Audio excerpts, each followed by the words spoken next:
What's up, guys? It is Wednesday, January 10th, and I'm just here getting in some work. And while I was doing that, I was just like, oh, maybe I should just record what I'm doing and tell you guys about it. So basically, it's about 11:40 in the morning. This morning I woke up, kind of had some breakfast, kind of saw what I was doing for the day, and was recovering from yesterday. Had a little bit too much wine, but yeah, so we're back. Everything's good. So today, and at least what I'm doing right now, is working with one of my clients for Rebuildify. We still have our existing client base that we had. We're just not taking any new ones on. And basically, this client was sending me all their creatives and saying, well, my ads aren't doing very well right now. And in looking at their creatives, they're selling a blender, right? So I'll just be very generic about that. Or juicer, something like that. So in looking at their creatives, it did demonstrate the product. It showed what it looked like and what it did, but it didn't solve a problem for people because they didn't know what problem it would solve for them, right? And so what we told them to do is find a problem that juicing can solve for people, make them understand and aware of a problem that maybe they weren't yet aware of before, right? So if somebody struggles with acne, well, guess what? If you juice, does that solve their acne? Okay, there you go. There's an angle, and there's something that you can do in your creative to go ahead and market your product more effectively because you're solving a problem for somebody even though they didn't even know they had that problem, right?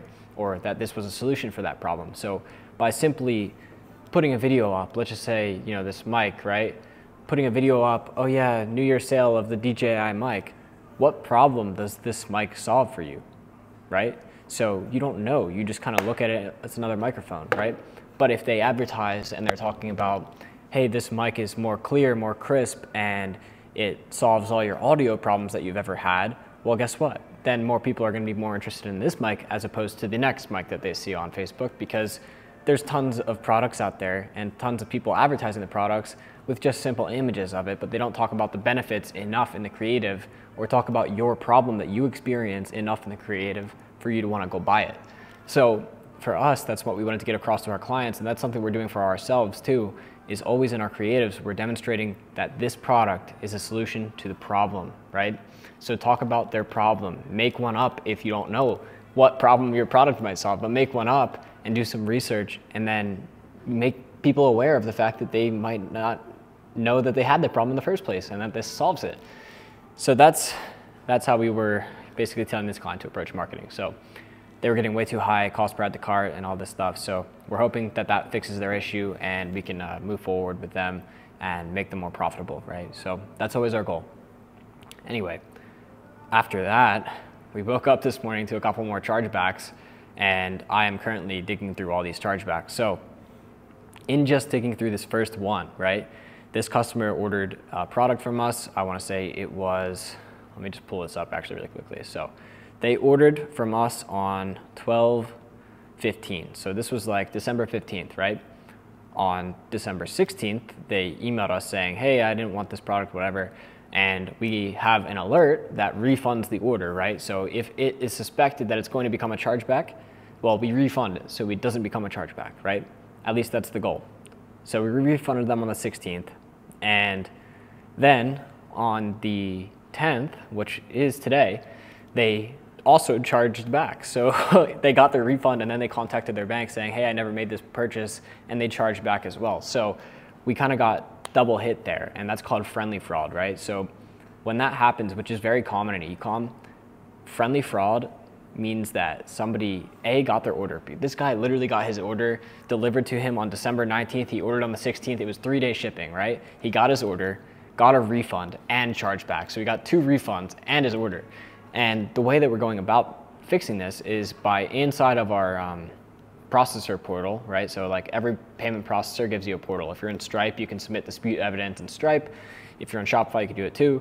And what you can do is fight your chargebacks. So I don't know how familiar you might be with this, but you can fight chargebacks by submitting evidence against the customer. So what I did was I went into our thing and I screenshotted the delivery of their item, proof of shipment, and then I screenshotted the proof that we refunded them literally almost a month before they charged back. So I went ahead and I submitted these, and basically I have to submit this across 10 different chargebacks today to make sure that we can hopefully win some of these back. Because if we win this, right, this is $197. If we win that, then at least we get to keep the chargeback fee, and we don't give another $197 out. We already gave them a $197 refund, and now they just deducted another $197 for this chargeback. So basically we're trying to get that second $197 back, so we're not as low as we were before. So this is something that you need to look into if you're doing e-com, because you don't realize this happens at first, right? You give a refund and then somebody charges back, and it's like, well, what do you do now, right? You're out double transaction fees. So it's that's kind of something that we've been working on, because of course when we do that, it improves our profitability, right? So that's what we're getting sorted out. So today I'm actually digging through another one right now. I'll actually do this while I'm here. So basically, you need to fight all these to make us some money back. And also, it looks good to the banks that you're working with. If it's Stripe, well, Stripe can be pretty gay sometimes, and they don't give you your money back regardless, and they close you anyway. But you know, mine is a pretty good one, and there's some other ones that are pretty good, but it looks good to most processors if you submit evidence against the customers and you win your chargebacks, even if you have a high count, right? So if you have 40 chargebacks but win 35 of them, well, that's just friendly fraud, and that happens online all the time. I'm pretty sure, like, let me look this up. Friendly fraud stats. Yeah, so 23% of consumers admitted to disputing purchases as fraud, even though they received the item and were satisfied with the purchase. So 23% of people, even though they get their item, will dispute it anyway just to get their money back, which is absolutely wild that that still is a thing. I think that Visa and MasterCard need to update their guidelines or do something to kind of combat this, because it's way too easy to just charge back, right? We sent them their item, got there in 3 days, and they can charge back anyway. To me, that's pretty absurd. So yeah, I'm gonna go and look this guy up real quick while we're here. Let's see here. This dude charged back $197 as well. That's kind of like one of our bundles that they can take. So 197 bucks. Let's see if he got a refund before. Las Vegas is where he's from. All right, so looks like this order was placed on 12/28. And no, we didn't refund him, but it was placed on 12/28. Let's see if his shipping was delivered. Fulfillments, okay. DHL tracking. So this is DHL tracking number, so I'm just gonna go ahead to DHL and see. So it was delivered, it was ordered 12/28, right? And it was delivered, that was kind of a long shipping time actually. It was delivered January 9th, so yesterday, and then the chargeback hit yesterday. So literally like the day they got their item, they charged back, which is also ridiculous in my opinion. So we're gonna have to fight this and just kind of say, hey, look, like this is proof of fulfillment, what's the problem? Let's see even why they charge back. Sometimes you could see why they charge back. So the reason they charge back is there was no cardholder authorization, which just means they didn't authorize the charge. So they say to their bank, no, I never ordered this. But the reality is yes, they did, because look, on the customer info, you could see their shipping address and their billing address. And if their billing address is the same exact zip code and address as their shipping address, typically it's not fraud, and that they did in fact authorize that charge. And this person absolutely did authorize the charge because there's no suspected fraud there. And so he called his bank anyway and said, well, I didn't order this, guys. So I got my item, but now I want my money back. So he just, like, rather than contact customer support and offer, you know, a refund or something, he called his bank just to get his money back. And like I said, dude, it's actually probably more than 23% of people do that, which is kind of ridiculous to me. So that's what I'm doing all day, basically. Or not all day, but that's what I'm doing right now for the next following couple of hours, because we have to make some of this money back. This is ridiculous, you know? So I'm gonna go really quickly and screenshot their customer info. Give me 1 minute. So screenshotting their customer info. They're blacklisted from our CRM now. They cannot order again.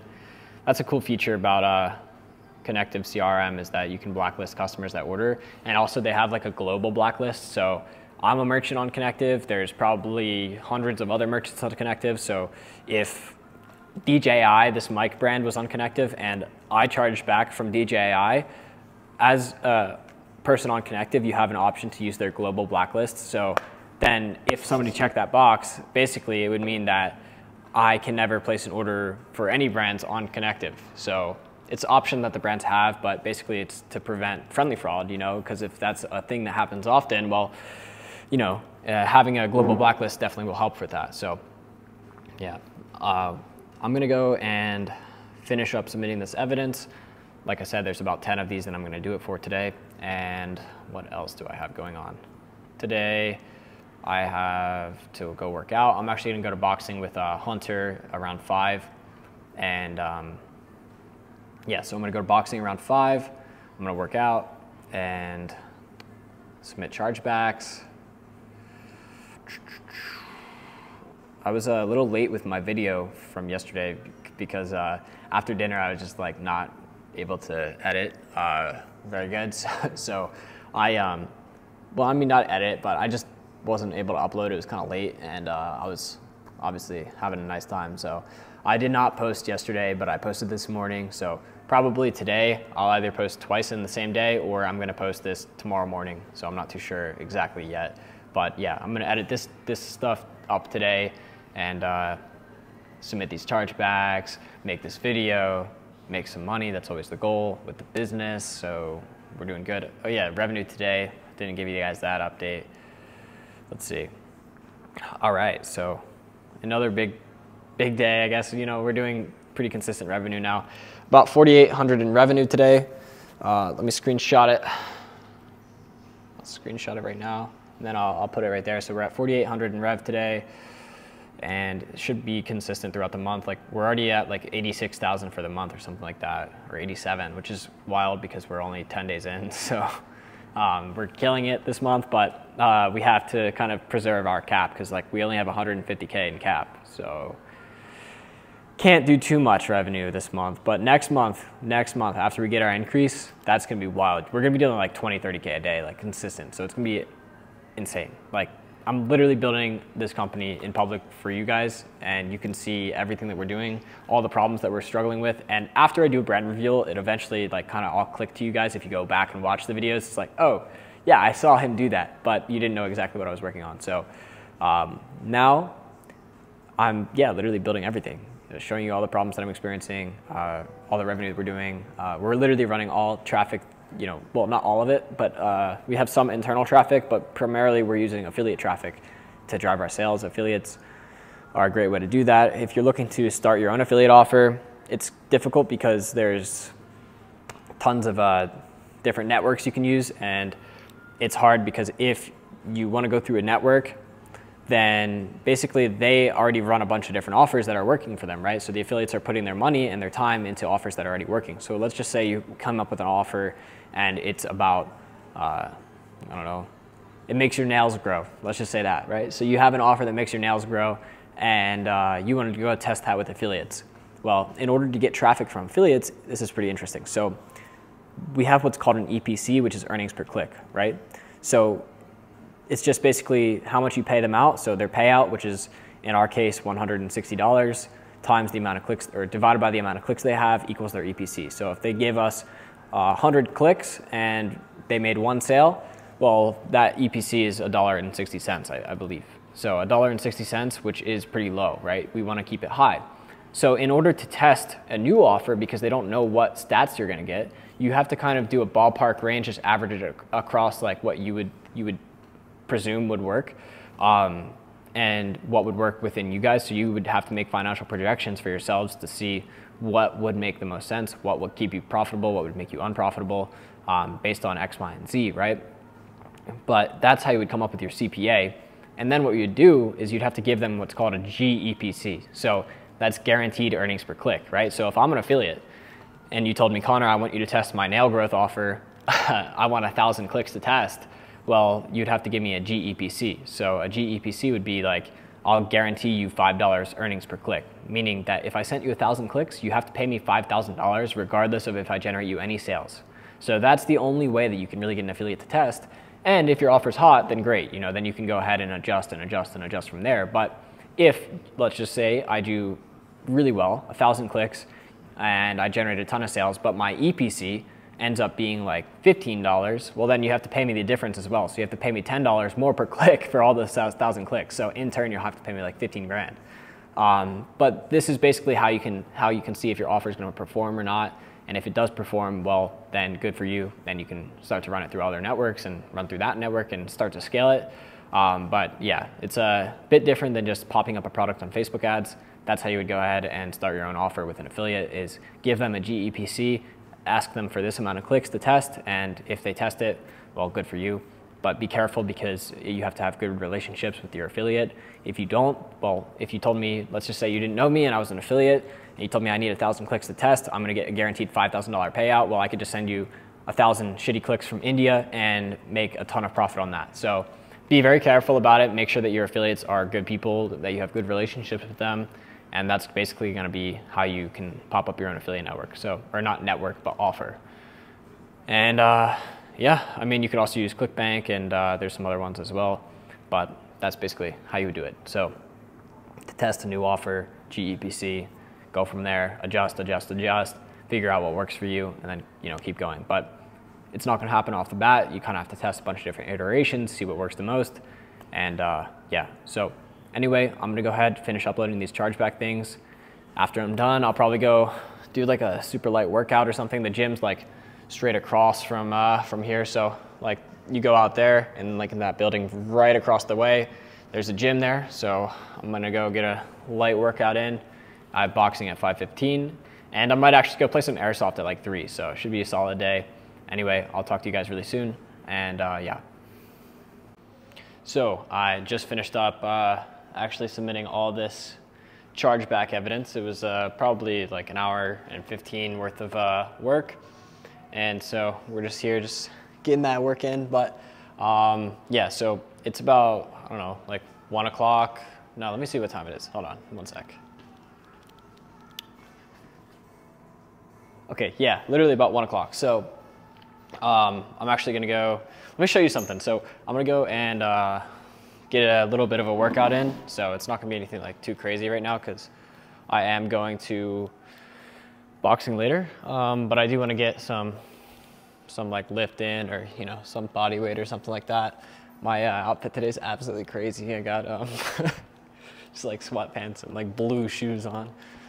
It's the only cons about traveling and living out of a suitcase. But check this out. So much different than Florida. We got it's actually snowing right now, but snow all over the roof, mountains in the back, pretty sick.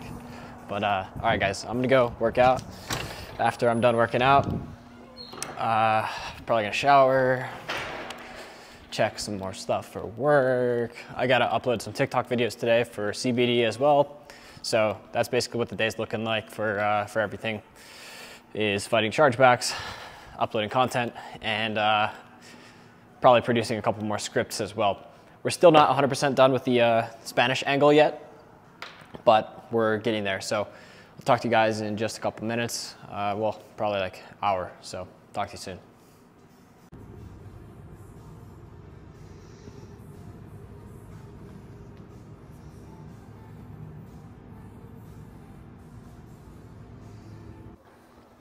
So I actually didn't work out yet. I went out and got some sushi, had a salmon avocado roll, which is like pretty solid. It was decent sushi. I really want to like get on my diet, but I'm I'm traveling, so I'm just gonna enjoy myself, like try to eat as healthy as possible. When I get back to Florida, it's gonna be 100% dialed in again, like with my steak, my celery juice, eggs, all that good stuff. But here it's like, I had a couple of raw eggs this morning, some raw milk. Like, I just don't have everything here because I'm traveling. So it's a little hard to stay on a diet when you're traveling, but I guess it's just kind of one of those things where you can't really kill yourself about it just because you're not able to stay 100% on it yet. But yeah, so staying in shape. hopefully everything will be good throughout this week. But yeah, so went and got sushi and came back, checked up on some things. We actually had a meeting with our customer support staff this morning, or not this kind of this afternoon. So purpose of this meeting was to look over our refund procedures. And we looked at one of our chargebacks that happened this morning, and we had been contacted by the customer in an email, but then we never got contacted in a phone call. The reason we don't refund every single email that asks for a refund is because if we did that, the refund rate would be like 40, 50%. You know, I'm not sure exact amounts, but it would be high, you know, it would be like higher than it is now. So what we do is we refund people after we encourage them to call in. If they call in, then we can refund them, right? So what we did was we had to update our SOP with this because that resulted in a chargeback. So what we're doing is if they email us and we don't hear from them in a call within the first 24 hours, we're gonna outbound call them and see what's going on with their order or see why they want a refund, right? We're hoping that this adjustment will help us avoid chargebacks and also keep our refund rate, you know, lower than it is, but also, you know, not gonna spike it by just refunding every email that comes through. So yeah, we'll see. But I didn't get the chance to work out yet. I'm actually about to head over to the gym right now and go and work out. Today, what do I have? Well, I'm gonna do some pull-ups, some shrugs, some push-ups, probably some incline dumbbell, and I was actually gonna do some laps in the pool, but I forgot my bathing suit. So later on today, we're gonna have some friends over here and go to the hot tub. It's gonna be such a vibe. Like, look outside, it's snowing like crazy. So like, we're gonna be in the hot tub, it's gonna be a vibe, but my friend's gonna bring me a bathing suit so I can go in with everybody. But yeah, so it's been a good day so far. We've accomplished a lot. We've fought a lot of our chargebacks. We're looking into how to optimize the internal parts of our business right now. And that's always gonna be the most important thing, is look at where we're flawed and then fix that and optimize that. But I'm gonna go ahead over and work out. So after I'm done working out and I shower and all that, I'll talk to you guys soon. Oh, what the fuck? It's not even warm. It's not? No, not warm, no.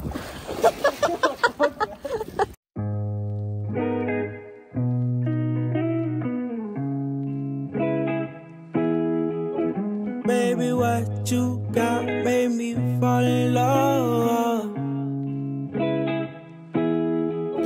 Baby, what you got can make me fall in love. And I don't know what it is, but it remind me of drugs. And I don't know what got me, but it got me weak. You on my mind when I sleep, can't get you out of my dreams. And baby, what you got can make me fall in love. And I don't know what it is. All right, so I finished up, I got a little workout in. I went swimming, and then we had some friends. We actually have some friends over right now. We're gonna go to the hot tub and just kind of hang out. We also went to dinner. We went to Benihana, which is like a hibachi place, so that was pretty good. But yeah, so done with work today, about to be done with the video, but I just wanna give the quick update for revenue for the day. We're pretty negative today, actually. We're negative 1,300 today, but 5.1K in revenue, so I guess if it matters, the revenue is pretty good. But this month we actually hit $100,000 in revenue and $623. So $100,623 in revenue this month, and it's January 10th. So about 10K per day, which is pretty good. And we're at like 10% margins this month. It looks like 11% margins, so like 11K. But yeah, so we finished up our stuff for the day, submitted our chargeback evidence. We have a couple more to respond to for tomorrow, and we're gonna hopefully start to get some traction on TikTok Shop right now. I actually got Hunter right over there, just the boy. So we're gonna hopefully get this stuff going for TikTok Shop. We got our product approved, and tomorrow we're gonna really start to push it hard again. So thanks for watching. I'll talk to you guys tomorrow.